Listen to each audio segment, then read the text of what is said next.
Thank you everyone for coming. I'm really excited to be here and talk about monk seals, my favorite animals. Glad to hear there's a lot of past volunteers in here as well who also know about these lovely creatures. So mostly I'm going to be talking about Hawaiian monk seal stewardship today.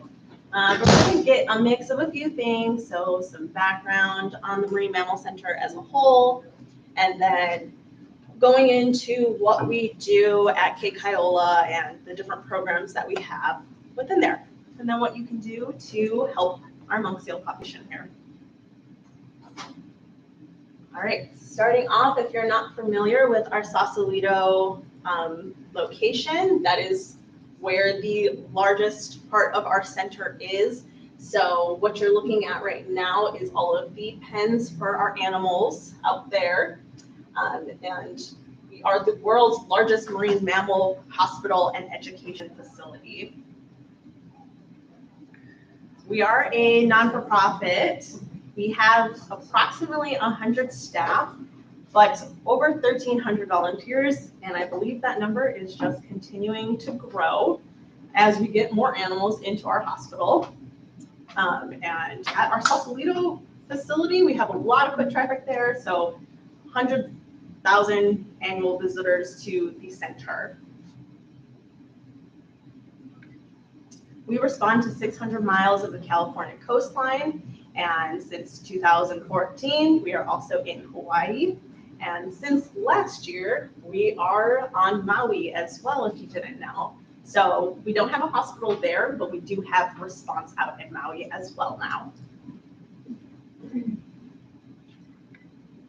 So we are guided and inspired by a shared vision of a healthy ocean for marine mammals and humans alike.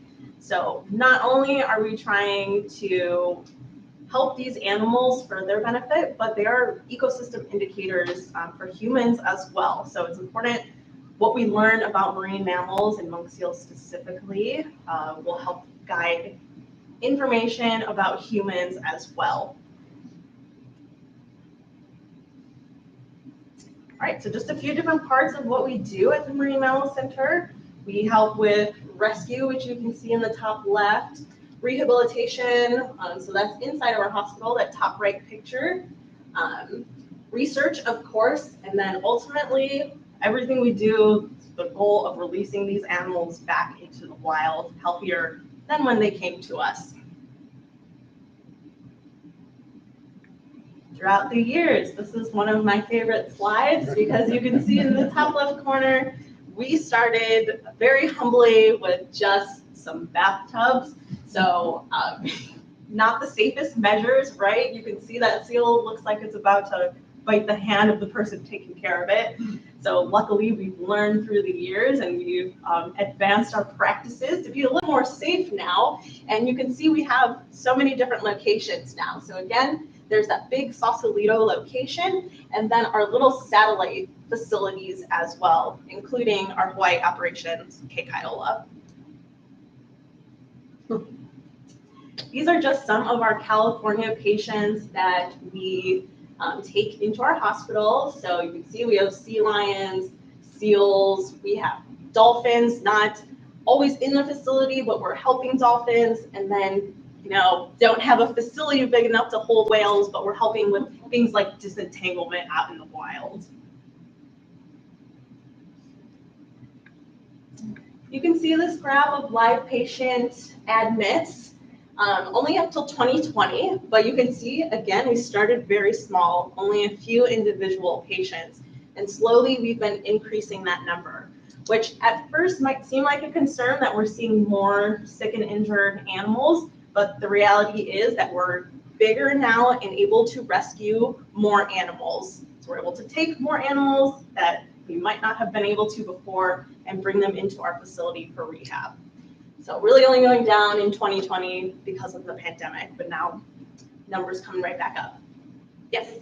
Are you okay to take questions? Yes, yes. So where you have those spikes, are those due to like oil release or? Yes, they might be special events like El Nino years. We see a spike in patients that we get. So some of those, like 2015, I believe, correlates to that.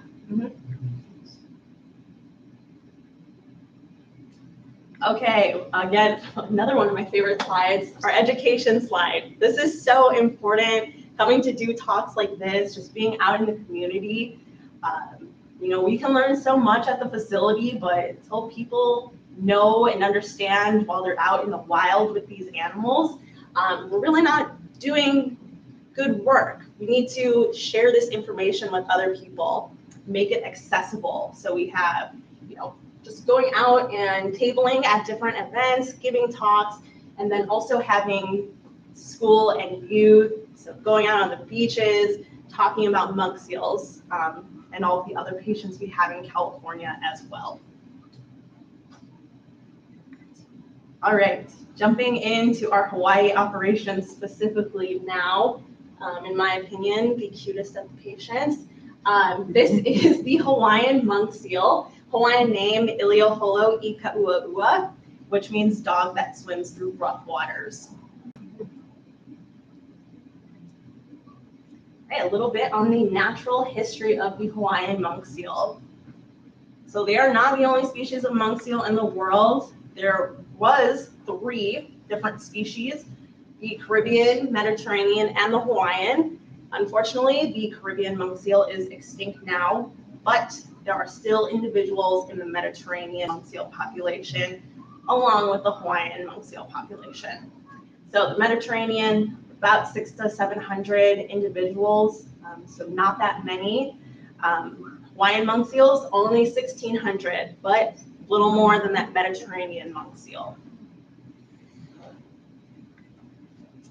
The Hawaiian monk seal is endemic to Hawaii. It is our state mammal as well. They are endangered, and actually the most endangered pinniped in the United States. And their population levels are about 1/3 of what it was historically. As I mentioned, we have about 1,600 Hawaiian monk seals estimated to be in the Hawaiian Islands. So this is the new estimate that just came out actually from NOAA. So they do population surveys every year. So again, increasing from last year, I believe we had about 1,570. So the number is slowly rising. About 1,200 individuals in the northwestern Hawaiian Islands. And then in the main Hawaiian Islands, we have about 400 individuals. A little bit on life history. These monk seals do not gather in groups, so they're usually seen alone. I say usually because for people who might have seen monk seals together, it's not uncommon for juveniles, subadults, so younger seals to be seen just interacting with each other. They were possibly named because of that, so because they don't gather in groups, but also because they have these folds around their neck that I think resembled a monk's cowl, so that might be where monk seal came from. Their lifespan is between 25 to 30 years, but the oldest that we know of was about 34. And then their reproductive age starts between 5 and 10 years. And the youngest mom, though, was 4 years old, so a little bit of a range there. So pups, some of you guys have said you've been out with pups before. They are born with this jet black coat on them, weighing in at only 25 to 30 pounds. They nurse for 5 to 7 weeks. So during that time, mom is with them for that duration. She doesn't really leave ever. She's always, in the general area of the pup and is nursing that entire time. So she's not going out and foraging during this time. She is solely dedicating herself to nursing this pup. And she works magic with them. They put on so much weight during this time. So by the time they wean, they're about 110 to 175 pounds. Then there's not really a pupping season. You can really pup whenever, depends on the individual, but most are born between February and July. This was actually, not sure if some of you guys are familiar, that's RA20, and with her pup RK26, or Manuiva, who was born in 2018. and we still frequently see both of these seals around the island.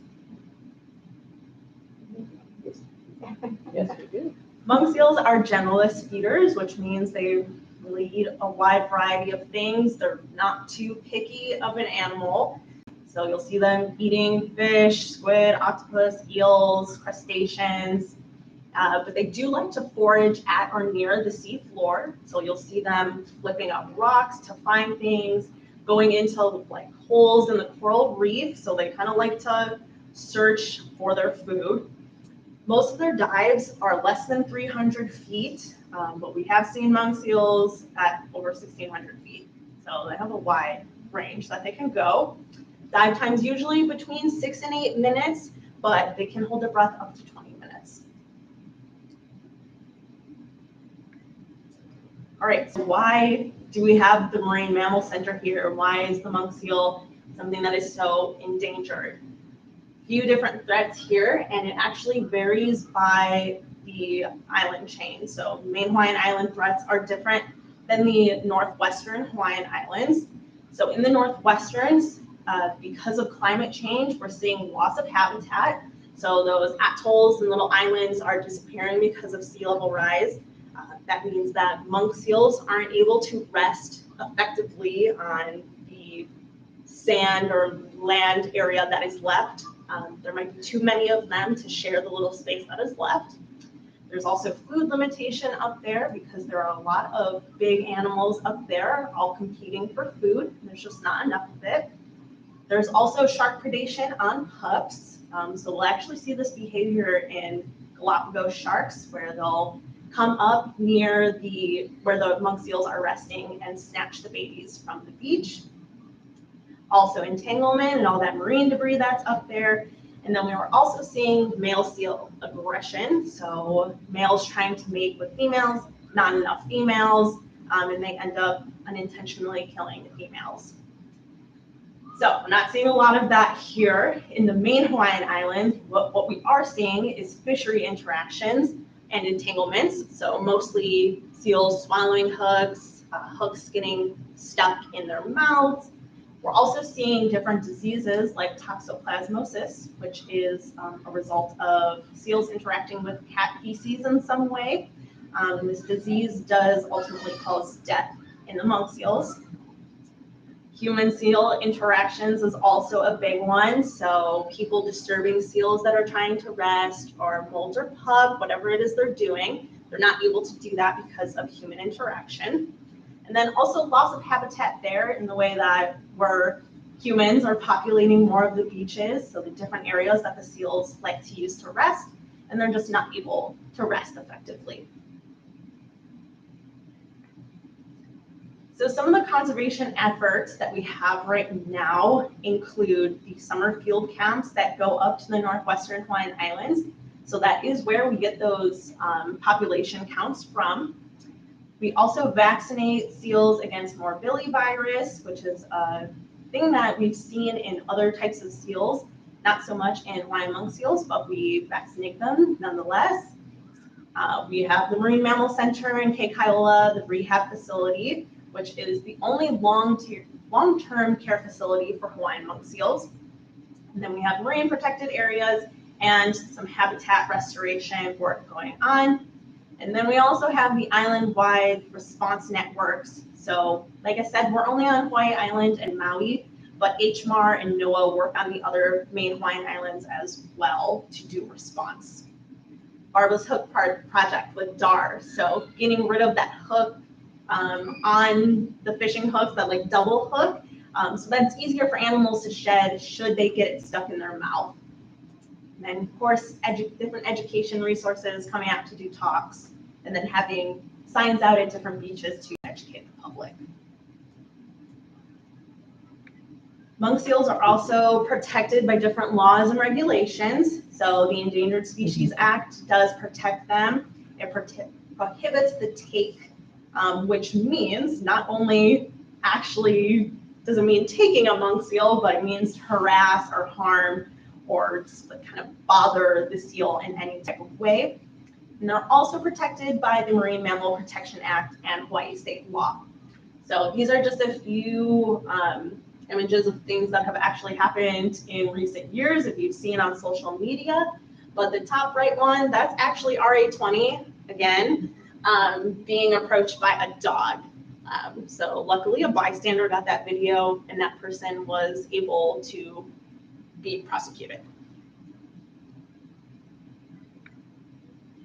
All right, jumping into more of our Hawaii operations, and we're on Ke Kaiola.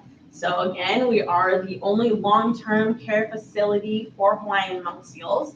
So there is another short-term care facility on Oahu, but anyone who needs long-term care in the main Hawaiian Islands, northwestern Hawaiian Islands, all come to our facility to be cared for. Just over 2% of the Hawaiian monk seal population has been treated in our facility.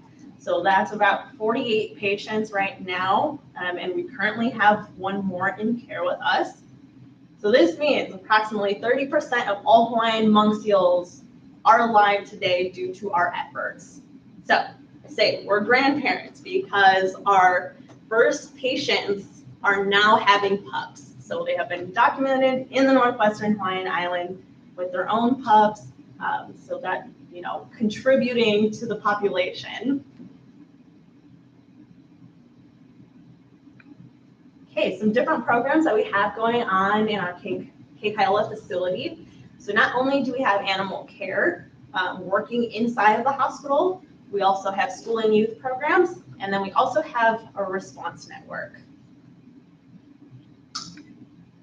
This is a little close-up of animal care and what you might see happening within our hospital. So in the left-hand side, that is an animal being tube-fed. So a majority of the animals that we've received from the northwestern Hawaiian Islands are just malnourished pups, juveniles, that are just failure to thrive. So either they have a really high parasite load within them, or they just haven't really figured out how to forage on their own effectively.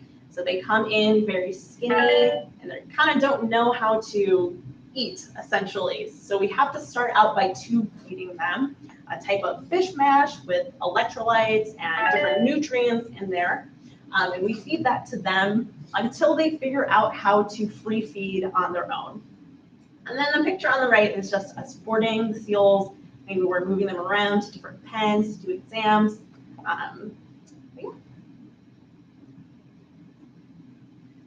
Just a close-up of one of our patients at Ke Kaiola. So this is generally how they look when they come into us.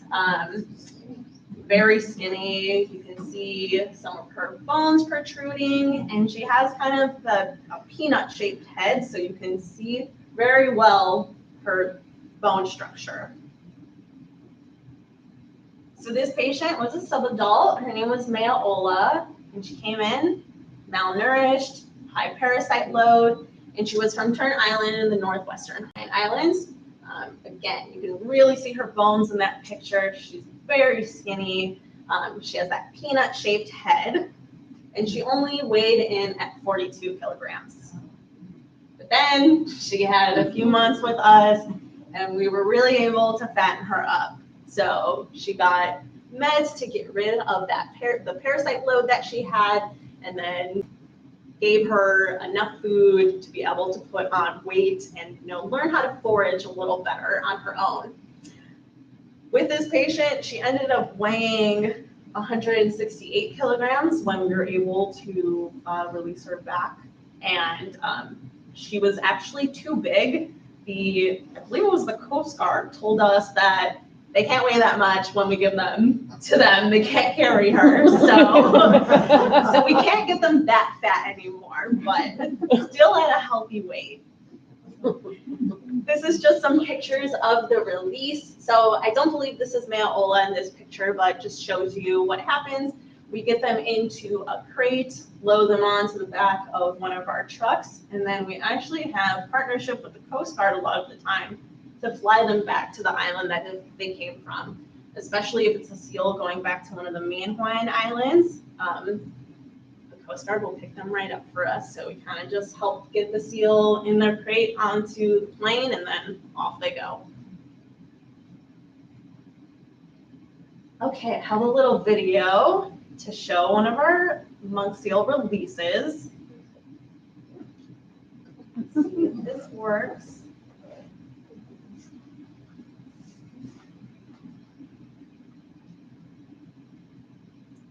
Come on.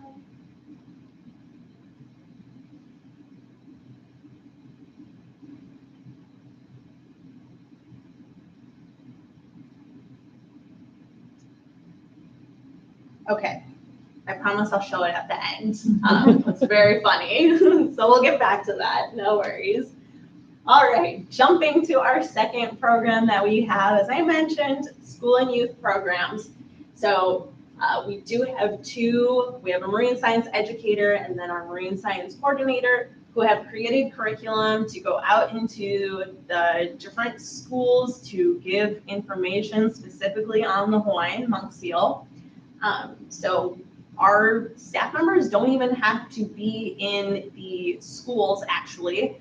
They have all the curriculum laid out, all of the activities, all of the materials, and are able to just give that to the teachers. So the teachers are able to use that information when they have the time to in their curriculum. But as I was saying, the school and youth programs that are part of our program are also able to come to our facility and then see what we do at Kailua. So go into the observation room and see the patients that we actually have. And then we're also doing events like this and going out just onto the beach to talk about Hawaiian monk seals to people. This leads into response, which I would say is our other very important piece of education for Hawaiian monk seals. So we are responding to seals out on the beach, setting up what we call seal resting areas.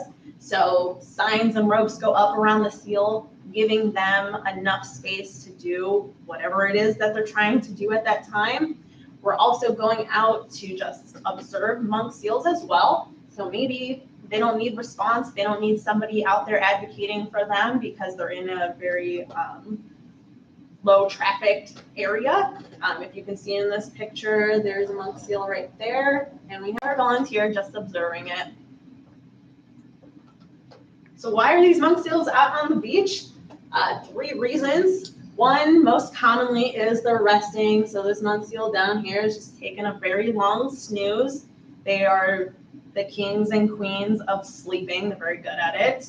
And they need to do this because they do spend 2/3 of their time out in the ocean. So at 1/3 of the time, they're usually resting to make up the energy to be able to go out and forage successfully. Molting also happens on land though. So monk seals shed their outer layer of skin and fur every single year. Doesn't hurt them, but it's not a comfortable process. I mean, they're shedding all of that off. So you can see in that bottom left picture, old skin and fur coming off, and the new layer is already under them. So this process takes them about 2 weeks to do. And again, during this time, they're not really going back in the water. They're not really foraging too much. So they're mostly just resting during that time. And then the last thing they might be doing is pupping. So you remember that first picture of that jet black seal, real small, laying next to mom. And this is what they look like afterwards. So very, very plump, hopefully. And that's so they have enough fat storage to be able to go out and learn how to forage because mom doesn't teach them. Huge part of response is also conducting outreach to the public. So that's why I say it's our other part of education. So really, we're just out there to try to spread monk seal awareness and be advocates for this seal. So we're not necessarily out there to protect the seal. These animals are very large, between 400 and 600 pounds usually, and even bigger on Big Island. Yes, Big Island, big seals. So we're just trying to get out there and get the word out about seals. You know, what are they doing? Why do we need to protect them? And why are we giving them this space to rest and pup and molt? These 2 pictures, one, this was out at Kukio actually, on the left-hand side. And then on the right-hand side is a beach on Maui. This is on the pavilion side of Ho'okipa, I think. So where all those rock-looking things are actually turtles. And then there's a monk seal right here in the mix of everything. So this is a very popular place for many animals to rest. I've seen the monk seal actually like in the turtle mass. So yeah, just out there educating people about what's going on the beach. I'd like to highlight a few of the rescues that we've had. So the last piece of our response team is rescue. So we don't have to do this, luckily, too often, but it does happen where animals out in the wild, the animals that live on the Big Island and other main Hawaiian islands, need some type of rescue. They need to come into our hospital for some kind of care. So this is actually RA20 again. Adult female monk seal that we frequently see on this island, and she was actually seen at the Fairmont Orchid with blood surrounding her in the water. So we got the call, we went out there and we were able to get her beach rescue. So we have this little cage set up to get her into the actual transport cage. And it was suspected that she had a late-term miscarriage, unfortunately. So we brought her into the hospital, and she did not last there long because she was being very rambunctious, and clearly she was like, I'm fine, get me out of here. But she did test positive for brucella, which is a bacterial infection, and she was the first monk seal to actually be reported to have this, and we think it did cause the miscarriage and could potentially cause her to be infertile, but we never know. We're still hopeful that she'll have more pups. But yeah, she was released happy and healthy, and she's out in the wild causing trouble continuously for us. What's the source of infection with brucella? You know, that's a great question, and I'm not sure. I will have to ask one of our specialists. I never thought about that. Going on to another patient we had, so this is a more recent one, and a more just a different one that you might more commonly see happening now. This is RL72, so he is a 4-year-old male that was born on Molokai.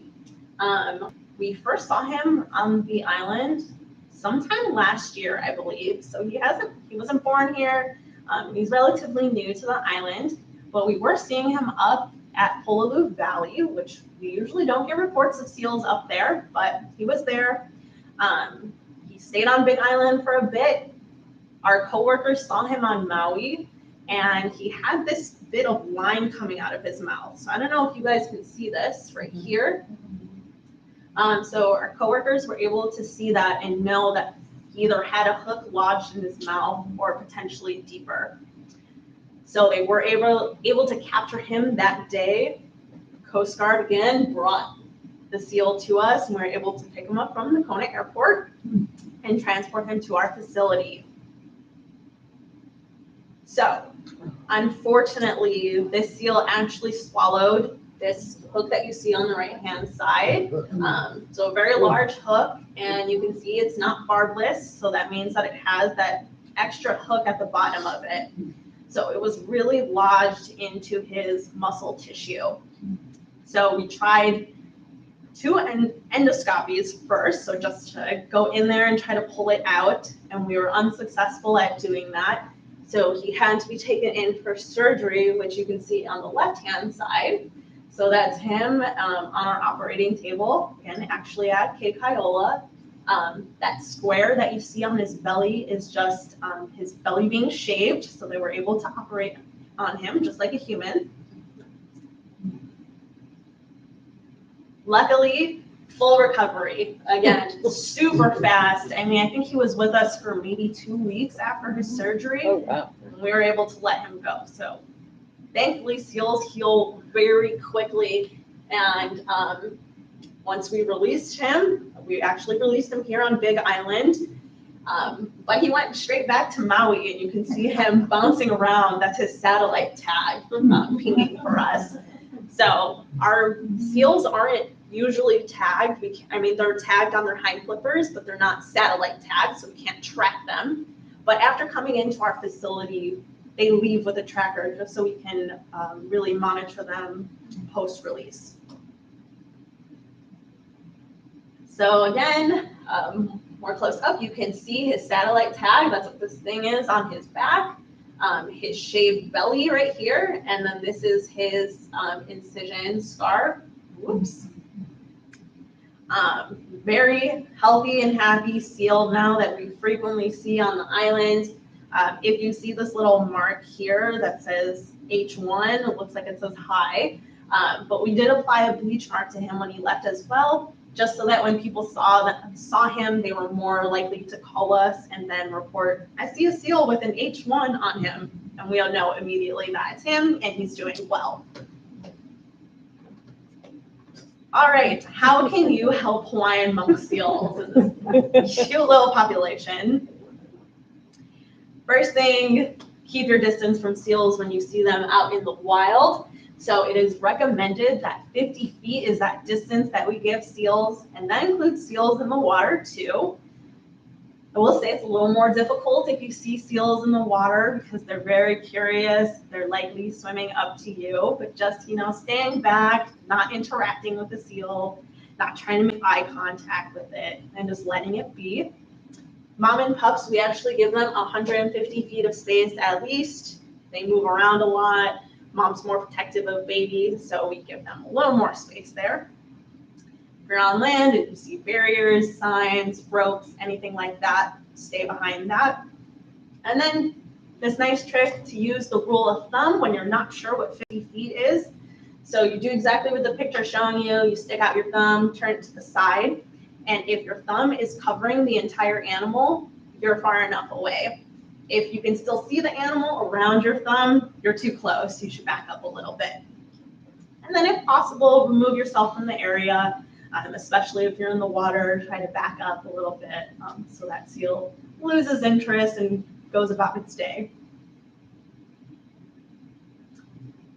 So this is just a little more information, an example of one of our outreach materials. So you put these in a lot of dive shops around the island and on Maui as well. And a lot of the dive boats keep these on the boat as well. This is something relatively new, so hopefully you're seeing these out in those different spaces. But again, just telling you how far away you should stay from monk seals and what to do if you ever see them out on the beach or in the water as well. So this came up with our patient RL72, but use barbless fishing hooks when you're fishing. So if you have any fishermen, fisherwomen in here, again, this is what that barbed hook looks like. And then this is barbless. So all we do is hammer that part of the hook down.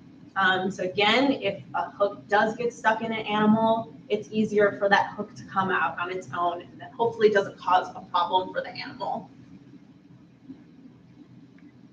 Talked a little bit about toxoplasmosis and how that's spread from cats. So I'm a cat lover, as much as the next person. So some responsible guidelines for keeping your pets inside will help. And then also to spay and neuter cats as well. Last thing we can do is report monk seal sightings to us. We love to know where these seals go. I imagine that we only know about half of the times that seals are out on the beach, maybe, as they go to remote areas or they're, out in the water and we're just not getting reports of them. So we just like to know where they go. We like to keep track of the individuals, but we also just like to see the different patterns. What are these seals doing when we don't see them? So this is the Big Island hotline number, which you can call. You can text us as well. We respond to monk seal reports between the hours of 9 and 6 p.m. So if it's any time outside of that hour, you can still call, just leave a message, or you can text us. We also love when people send in pictures to us as well. We'll try to ID that seal and let you know what seal it is. Also important, though, to report any kind of abnormal behavior you might be seeing with the seal. So is the seal approaching people? Is it being aggressive? following divers and swimmers, which we've definitely got reports of before, but we like to know all of these things just to keep records as best we can. There is also a statewide hotline, which is listed right here, to report anything other than monk seals as well. Whales, turtles, dolphins, birds, anything like that, you can call the statewide hotline and they will direct you to the correct people that these things need to be reported to. Last thing you can do is apply to be a volunteer. I know we have a few past volunteers in the room right now as well. So you'll be helping us to do, what we talked through, setting up that zone around the seals, helping feed seals in the hospital, identifying the different individuals that we have on the island, and then maintaining public safety and also educating the public as well. We just got through a round of onboarding volunteers, but we have a running interest list. So if you're ever interested in volunteering with us, you can check out the Marine Mammal Center website. And with that, I will take any questions that you may have for me. Yes, and I will play the video as well. Question first or video first? So I've got 3 population-related questions. Okay. So 10, 20 years ago, the population... Would you Do you do video first? Video first so we can turn on the Okay. lights? Exactly. Thank you. Sorry to interrupt. All right, let me see. Hopefully we can get this working.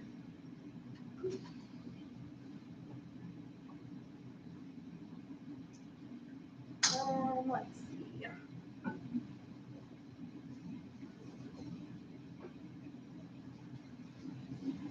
Or we can. I might have to pull it up on YouTube. We can do questions. Yes, give me the question. All right, thank you. And, okay, yes, give me questions and then we'll try the video again. Okay. Population questions, let me see. Yeah. So I've got actually 3 population questions. Okay, I'll try my The best. first, 10 to 20 years ago, the population was sort of 1,100, 1,200, something like that, reasonably consistently. Mhm. Obviously, it jumped to 1,600 is a significant jump. Mhm. This might be a softball question, but what do you attribute that to? Great question. I think that NOAA specifically recognized that there is an issue, right? This population, while it's not declining necessarily, staying the same, we're seeing no improvements really. So they started doing more of the population estimates, seeing what was going on out there, and then ultimately saw the need for a hospital for these monk seals. Opened up Kailua with the Marine Mammal Center, and now we're able to get those malnourished pups a chance to live. So while a lot of pups are dying off, not even getting a chance to contribute anything to the population, now they're able to come to our facility. And then, as I said, now they're having pups. So we're getting not only those individuals back into the population, but more generations to come. Then we also have the response networks just building as well. So we're covering more ground. We just have more people. We're seeing more things and being able to bring more patients in. So second one is, what's the current approximate population around the Big Island? We have 10 individuals just about. Mhm. Again, historically, 10 years ago, that was 6. So So slowly, so 20 years ago, it was 2. So yes, exactly. So 2018, we had a pup, 2019, we had a pup, and then 2020, we had a pup. So, I mean, that's 3 in the span of 3 years. We haven't had any since then, since the pandemic baby. But we do have, a significant amount of adult females. And the pup that was born in 2018, Manu Eva, she's just about getting 5 years old. So at that age where she can continue or start to contribute to the population. So we're hopeful that we will see pups. finally, one of the slides mentioned historical population, about 3 times the current population. How do we know that number, and when was it? That is a great question. That is a little beyond me. But we know from the fossil record when they were around, general estimate somewhere within that. But I can definitely ask somebody who does know and get back to you if you would like. That's a great question. Yes. During the initial feeding of the pup, when the mother doesn't leave, how much weight can the mother lose during that period? That's a great question, and I'm not sure if we actually know exactly because we're not ever getting hands on mom. But I mean, she's getting skinny enough where she's bone. You're seeing bones. With her, she kind of just looks like an empty sack, for lack of better words. But we do see them bounce back pretty quickly after that. But yeah, I'm not really sure numbers on that. Mhm. Yes. You talked about, reporting if you see people abusing, et cetera. What are some of the penalties? Like I was thinking about the story that ran just not that long ago here about, I think it was like 7 people swimming. They weren't at the monk seals, but they were at the spinner dolphins. Dolphins, yeah. What do they do in that kind of situation? Yeah, so if they can find out who the people are, which luckily, people are taking pictures and recording a lot of things that are happening, which is really helping law enforcement be able to go after these people. So there are fines that can be given, and I can't give you exact numbers because really it varies on the offense. But DLNR is really on it with prosecuting these people. So again, statewide, so state law, but also federally as well. So we do have the NOAA OLE, which is where you report all of these offenses as well, and they can also get involved. So you can have state and federal charges. Mm-hmm.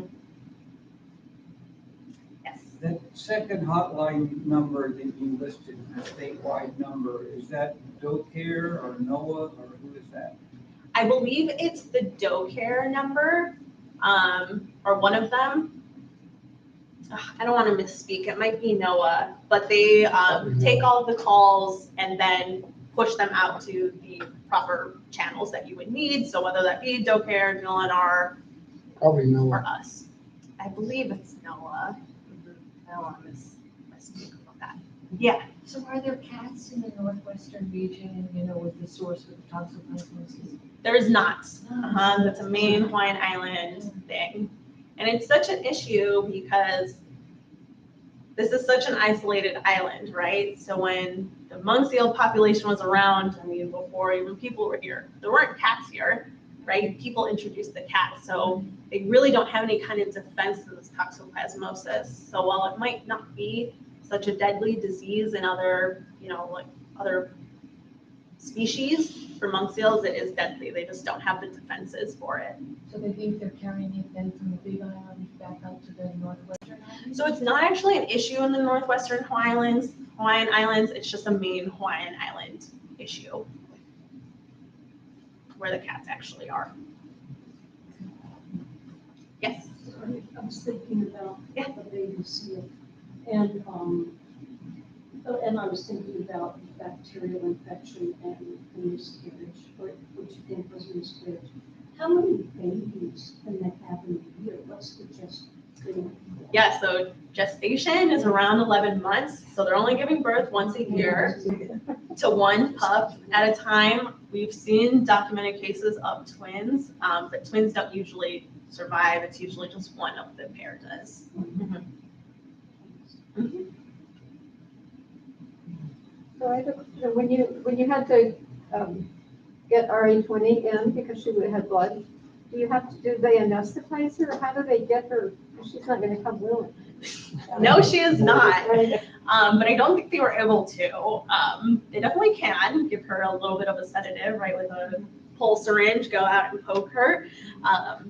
But in that scenario, this was before I was on as an employee, but I believe they just essentially trapped her and made her go the way they wanted to, right? With boards, exactly, and just pushed her that way. But yeah, it was not an easy process. And so with toxoplasmosis, there's no treatment at all. So we know there's treatment for other animals, right?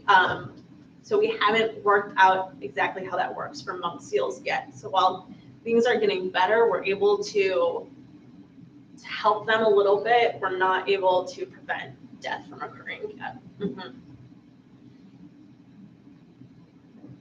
And I have a couple of questions about relocation. Okay. So this is really aside from the hospital work, the ambulance stuff, basically.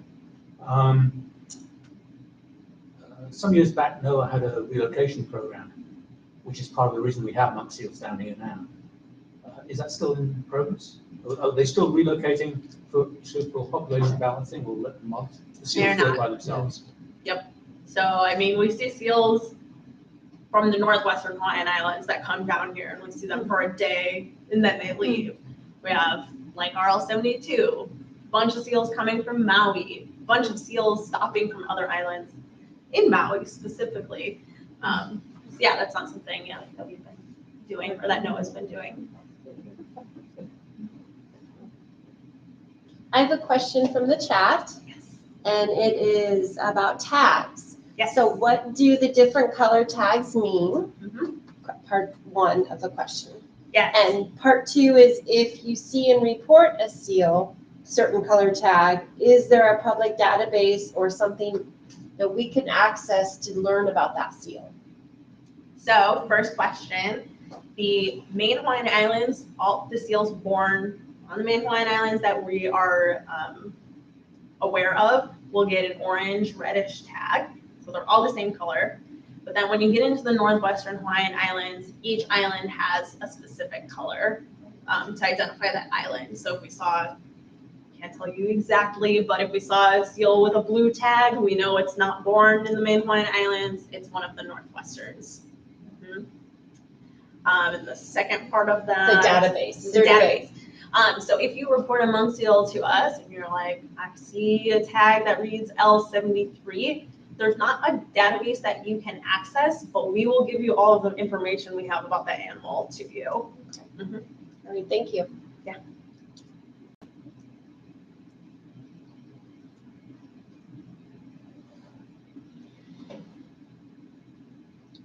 All right, well, thank you so much, Carmelita. Thank you. Thank you, audience. I'm just gonna put the video up on my computer for anybody who wants to see. Okay, I'll go ahead and turn the lights down. Let's see. Oh, it's up. Okay, great. Populations. Going back to. Okay, here we go. Yeah.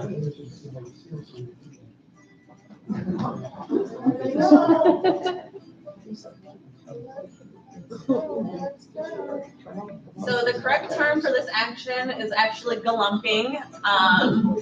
So that's what we use. That's that movement.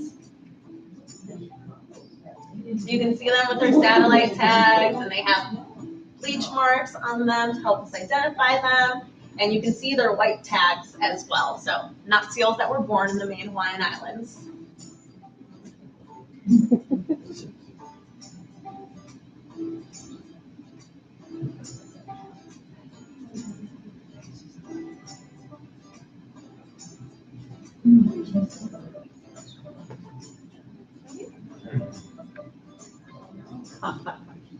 Also, fun fact, you might have noticed that at least one of those seals had two sets of tags. So usually you just have one tag on the left, one tag on the right.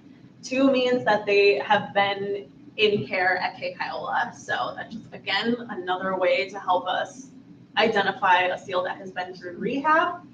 And then also, if a seal for some reason is being returned to a different island than where it came from, it'll get that island's color. So you might see a seal with white tags and blue tags as well, because it was captured from one island but released on another. Okay. And one more question, Yes. What do the letters and numbers mean in terms of the tags? So you'll usually have an R in front of all of the tag numbers. The R doesn't really mean anything. It's just what we put in front of it.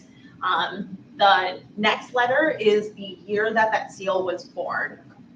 So like L, that means 2019. And then the number after that is arbitrary. It just helps us identify the seal, whatever tags they have, whatever numbers that NOAA gives us.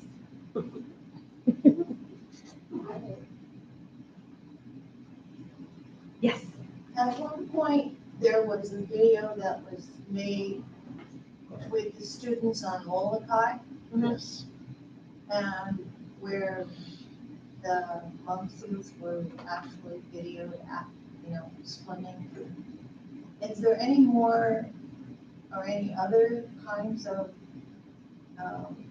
that was a learning experience for the students as well as an educational attempt at educating the fishermen.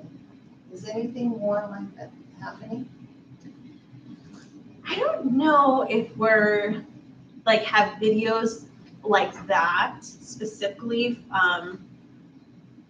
based for the community. That's a great question that I can I think ask that's actually. just stopped with COVID, all of that got shut down. Probably, yeah. Oh, yeah, because we used to go through the video feed, document that, but that all stopped during COVID. Since COVID, I know we've had different videos put together, such as one from Hawaiian Airlines that focused on the Hawaiian monk seals and how to respect them when visitors come here. So we have things like that I know of. Is that being shared with visitors then? Yes, that is being shared. Hawaiian shares that with visitors that come from the continent over. So you might not see it in the inter-island flights, but you see that in those longer flights.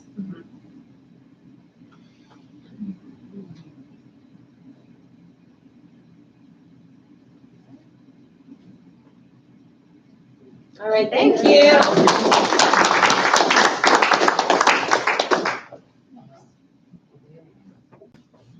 There are stickers in the back, so if you would like most seal stickers with our number,